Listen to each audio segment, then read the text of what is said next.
Some other features that might affect value are square footage. Obviously, bigger homes are typically worth more, depending on how that square footage is allocated. If it's chunked up in weird little useless rooms, that might not add value, but for the most part, square footage adds value. Number of bedrooms. This is typically something that adds value. Depending on whether there's an equal number of bathrooms and all that, but yeah, typically bedrooms add value. The size of the garage and basement. The garage definitely adds value. A finished basement will also add value. If it's just a big old storm cellar type basement, it will not affect the value.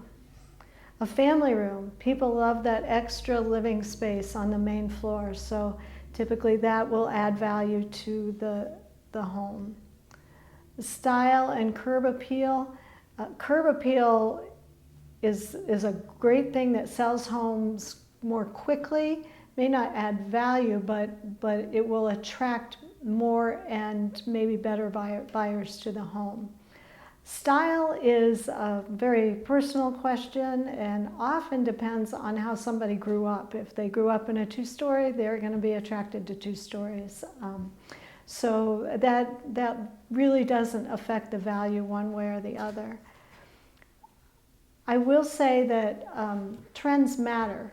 So we were seeing a lot of open floor plans. That was all the rage for a long time, and people were attracted to those styles of homes. Lots of natural light, which is always a good thing, but these are intangible things that are hard to document. But if a house, sometimes it's just about a feel of a home. You walk in and it has a warm feel, lots of light. People are attracted to that, and can you put a value on that? I don't know, but buyers will. They will be attracted to those kinds of homes. As I started to say, trends matter. So we were seeing open floor plans as the big trend.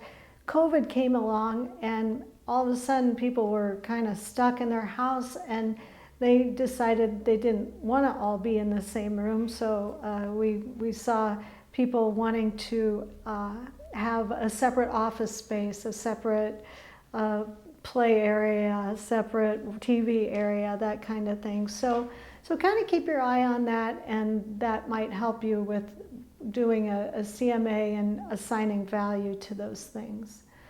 As Dennis mentioned earlier, location is always a huge factor, definitely affects value. And sometimes location is difficult to determine. Sometimes there are invisible boundaries that aren't defined by a school district or a zip code or something. It may just some weird street that for whatever reason locally people have ascribed a higher value to this part of the neighborhood as opposed to that part. Watch for those trends and those issues. If you're not that familiar with the neighborhood and you see that some houses are less than another, you might want to ask somebody who is more familiar with that area.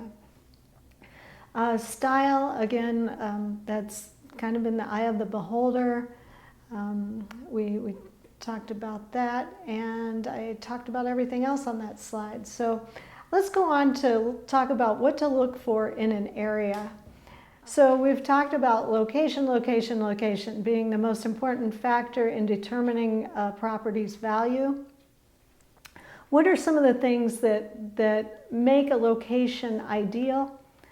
One of the things is the absence or presence of industry. So nobody wants to live next door to something that's loud or stinky. Turnpike going through the backyard might be one of those things that's going to make a location ideal versus not.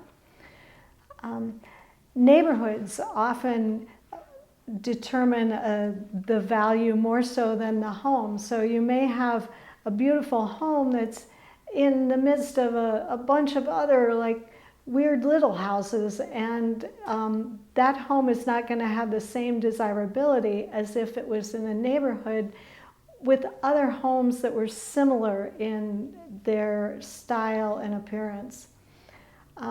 As you're doing a CMA, you may want to just drive around a little bit, check things out.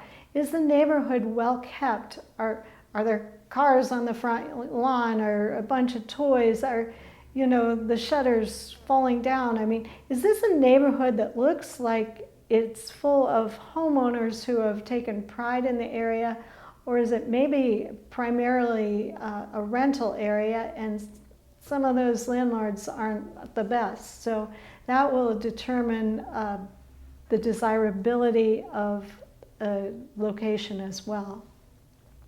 Look for the pattern of sales and number of houses listed. Is it a high turnover area? What might be causing that? That could affect the desirability as well. And the lots, are they really narrow lots where the houses are super close together versus nice wide lots where you have a little room between you and your neighbor? That can affect the desirability of a location as well. So those are a few things to look for as you're remembering location, location, location.